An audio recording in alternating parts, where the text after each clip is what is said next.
Before history was written, before the great flood remade the world, there was a story whispered only in the most sacred texts. It's the story of a man who didn't just believe in God, he walked with him. A man who never tasted death, but was instead taken on a tour of the universe. What if he left behind a map? Not of Earth, but of the 10 heavens themselves. What he saw will challenge everything you think you know about life, death, and what truly awaits us beyond the stars. If you are ready to have your understanding of the cosmos shattered and rebuilt, then you need to be here for this journey. Click that subscribe button and ring the bell, because we are about to ascend where no camera has gone before. A journey beyond the veil. In an age when the earth was still in its primal infancy, and the judgment of the Most High was a gathering storm on the horizon, one man's heart beat in perfect rhythm with the divine will. His name was Enoch. He was known as a righteous figure, a master craftsman of profound wisdom, and a servant of the Almighty, whose soul was so perfectly aligned with its Creator that he was chosen for a journey no other mortal had ever conceived. Imagine being singled out from all of humanity, handpicked by God himself, to journey beyond the veil of this world and witness the very secrets of the heavens. Enoch was granted this unthinkable honor. He was taken up, not to a single heaven, but through 10 distinct, ascending realms. He beheld sights that no human eye had ever gazed upon. The vast, shimmering expanse of God's kingdom, shining brighter than 1,000,000 suns. The many-eyed, sleepless servants of the Lord, who radiated an unearthly light. And the incomprehensible, soul-shaking songs of the cherubim that echoed through the boundless halls of space. What did Enoch truly witness? What eternal truths did he learn from the mysterious realms that await us all? As he diligently recorded his visions in the sacred texts, the truth of the 10 heavens was revealed, a truth that is still to this day waiting to be fully uncovered. Be warned. What Enoch saw will both inspire you with profound awe and chill you to your very core. Do you feel the thrill of the unknown calling to you? Are you prepared to step into this divine odyssey with Enoch as your guide? Let us begin. The vision and the summons. The story begins in a moment of quiet solitude. Enoch, having walked the earth for 365 years, was resting alone in his dwelling. As sleep gently overcame him, a deep and unsettling disturbance gripped his heart. It was a sorrow so profound that even in his slumber, tears traced paths down his weathered face. He could not comprehend its cause, nor the shadow it cast over his spirit. Have you ever felt a grief so deep it seemed to come from beyond you? A spiritual tremor hinting at mysteries just out of reach. Then, as if the fabric between heaven and earth had been delicately torn, Enoch beheld a sight that no mortal eyes had ever witnessed. Before him stood 2 towering figures, so immense and glorious that nothing on this earth could be likened to them. Their faces radiated a brilliance that shone like the noonday sun. Their eyes blazed with a fierce, living light, and as they parted their lips, fire itself seemed to dance forth, carrying with it songs of indescribable beauty. Their garments were a spectacle of shifting hues, rich purples intertwined with glints of liquid silver, while their wings shimmered more brightly than the purest gold. These heavenly messengers stood solemnly at the head of Enoch's bed and called him by name, with voices that resonated not in his ears, but in his very bones. Jolted from his dream, Enoch opened his eyes to see them still there, no illusion, but a living, terrifying reality. In reverence and alarm, he greeted them, though fear quickly overtook him, so much so that his very face transformed under the weight of his terror. How would you respond, confronted face to face by the raw, unfiltered might of heaven? Sensing his dread, the radiant being spoke with gentle authority. Take heart, Enoch. Do not let fear rule you. The eternal God, whose throne is established beyond the stars, has sent us to you. Today, you shall ascend with us into the realms above. But first, you must go and speak to your sons and all your household. Instruct them in all they must continue to do in your absence. Let none seek you until the Lord himself returns you to them." With trembling urgency, Enoch obeyed. He summoned his beloved sons, his voice thick with the solemn gravity of the moment. "Listen carefully, my children," he implored. "I do not know to what place I go, or what fate may await me. But this I charge you, turn not your hearts away from the living God. Though many around you chase after worthless things, after gods who did not shape the heavens, they will all vanish like dust. May the Lord strengthen your hearts to walk always in his fear. And now, let no one search for me." Just as the mighty visitors had declared, after Enoch poured out his soul to his sons, the moment of awe arrived. The dazzling beings stretched forth their radiant wings. They lifted Enoch gently, yet with an irresistible power, carrying him upward into realms that no human foot had ever tread. The first and second heavens. Wonder and woe. They ascended higher and higher until the swirling currents of wind settled into a profound stillness. They set him down in the first heaven, upon the soft living floor of the clouds.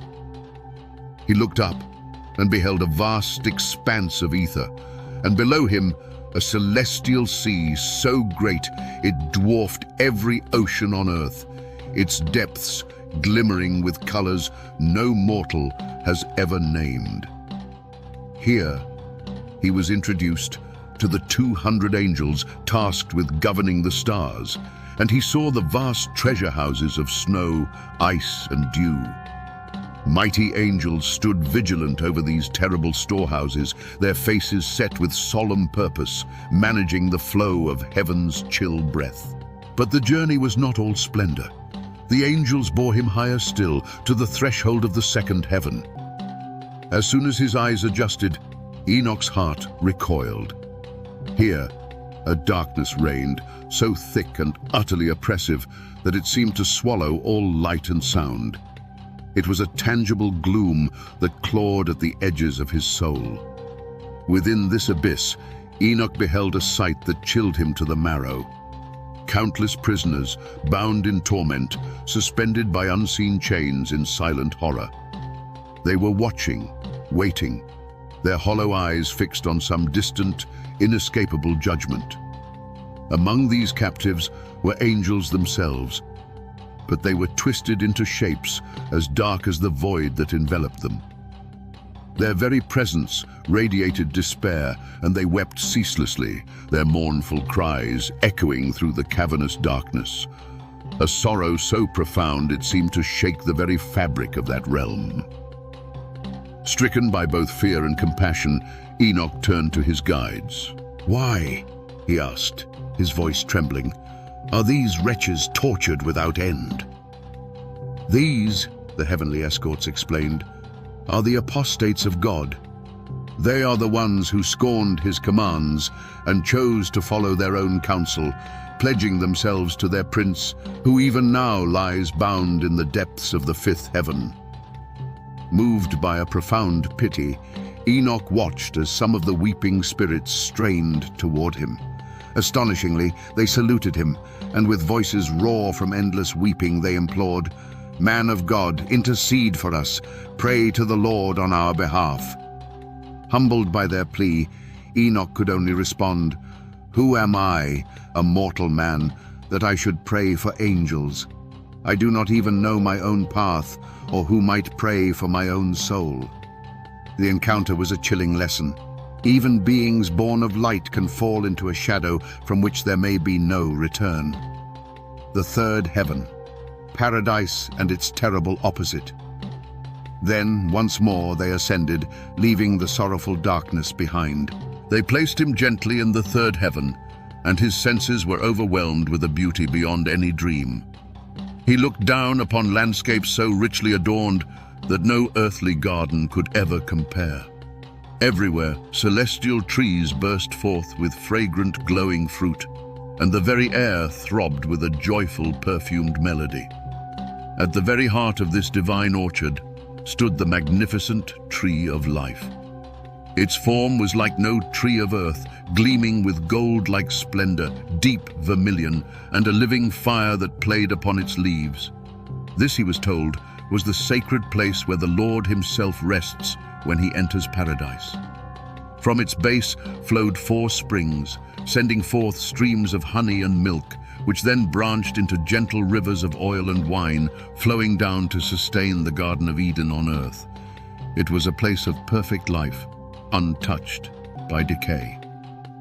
This place, O Enoch, his guide said, has been prepared for the righteous, for those who endure offenses, who turn their eyes from iniquity, who feed the hungry, lift up the fallen, and serve God alone. This is their everlasting inheritance. But the journey through this heaven was not complete. The angels led him to its northern reaches, where a new horror awaited. Here they revealed a place so fearsome it made the second heaven seem gentle. It was a realm of cruel blackness, pierced by savage torches that sputtered with murky, angry fire. A river of fire twisted through this desolate land, while patches of biting ice mingled with the searing heat. A torment of thirst and shivering that never ended. Fearsome angels stood guard, bearing weapons forged from wrath itself. "Woe, woe, how very terrible is this place," Enoch cried out. His guides answered solemnly, "This, O Enoch, is prepared for those who dishonor God, for those who commit sins against nature, who practice vile enchantments, who steal, who deceive, who are consumed by envy and hatred, and who, seeing the poor, rob them to fatten their own coffers. For all such as these, this place stands as their eternal inheritance." Ascending through cosmic order, higher they went, through realms of increasing glory and cosmic significance. In the earth heaven, he stood upon the ramparts of the cosmos and beheld the great march of the sun and moon. He saw the 6 great gates in the east and west, through which the sun passes, governing the seasons and the years. He learned of the celestial creatures, the marvelous phoenixes and cockadrae that accompany the sun, their song so powerful that it causes every bird on earth to rejoice at dawn. He rose to the 5th heaven, a place of profound and sorrowful silence. Here stood a countless multitude of soldiers known as the Grigori, or Watchers. These were the angels who, along with their prince Satanael, had descended to earth, took mortal wives, and polluted the world with their forbidden unions. Their faces were withered with eternal grief, their mouths sealed in silence. Moved by all he had seen, Enoch dared to address them, urging them to break their silence and worship. As he spoke, something stirred. 4 trumpets blared, and the Grigori, for the first time in ages, broke forth into a unified, sorrowful song that rose pitifully before the throne of God. They carried him to the 6th heaven, a realm of pure, dazzling brilliance. Here, 7 bands of angels, their faces shining brighter than the sun, moved in perfect harmony. These were the architects of cosmic order. He saw angels who charted the stars, who guided the seasons, who commanded the rivers and seas, and who nurtured every blade of grass on earth. And amidst them were the celestial scribes, who wrote down every soul of mankind, recording each person's deeds and the full span of their lives before the very face of the Lord. The final ascent to the throne. Finally, they lifted him to the 7th heaven, and a brilliance struck him that was so vast, so consuming, it felt like stepping into the heart of a living star. Here were the fiery armies of great archangels, the incorporeal forces, the dominions, orders, governments, cherubim and seraphim. The sheer holiness of the realm was too much for his mortal frame. Terror seized him. His knees weakened, and he trembled violently, feeling he might dissolve. His guides took him by the hand, whispering, "Courage, Enoch, do not fear." And there, far in the distance, upon a throne lifted unimaginably high, He saw the Lord himself, radiant beyond all telling. Then his guides departed. Alone, Enoch fell on his face. "Woe is me! What has befallen me?" But the Lord sent the archangel Gabriel, who soothed his terror and lifted him, taking him through the final 3 heavens, the 8th Muzaloth, the changer of seasons, the 9th Kukim, the homes of the constellations, and at last to the very summit of all creation, the 10th heaven, Aravoth. It was here, in this loftiest of realms, that the full, unshielded glory of God blazed before him. Enoch beheld the face of the Lord, and it was like iron drawn from the heart of a furnace, glowing white-hot, sending forth bursts of sparks. It burned with a living, terrifying, and ineffable beauty. He fell upon his face, his entire being undone by awe. The Lord's voice, like thunder softened by compassion, spoke directly to him. "Courage, Enoch. Do not fear. Arise and stand before my face into eternity." At that command, the archangel Michael lifted Enoch before the throne. And the Lord turned to his glorious ones and said, "Let Enoch stand before my face into eternity." Then he commanded Michael, "Go, take Enoch from his earthly garments, anoint him with my sweet ointment, and clothe him in the garments of my glory." Michael removed from Enoch the frail coverings of mortal life. He poured over him the Lord's holy ointment, and it glowed brighter than the sun, shining upon him like sweet dew. When Enoch looked at himself, he was transformed. He was arrayed like one of the glorious ones, a being of pure light. The Lord then summoned the archangel Pravuil, keeper of heavenly books, who laid before Enoch the entire architecture of creation, revealing all the secrets of the elements, the stars, the winds, and the souls of all mankind. For 30 days and 30 nights, Enoch sat and wrote, filling 366 books with the sacred chronicles of the universe. His journey was complete. He had stood where human feet had never trod, and had been remade, a living testimony to the power of God to elevate and transform a faithful soul. Enoch's story is more than an ancient myth. It is a timeless map of eternity, a solemn revelation that our choices here on earth echo in the highest heavens and the deepest shadows. It is a summons to walk by faith, to seek the Lord with all that we are, so that when our own hour comes to step beyond this mortal horizon, we too might stand before his throne, clothed not in frail humanity, but in robes of his glory. Thank you for traveling with us through these 10 heavens.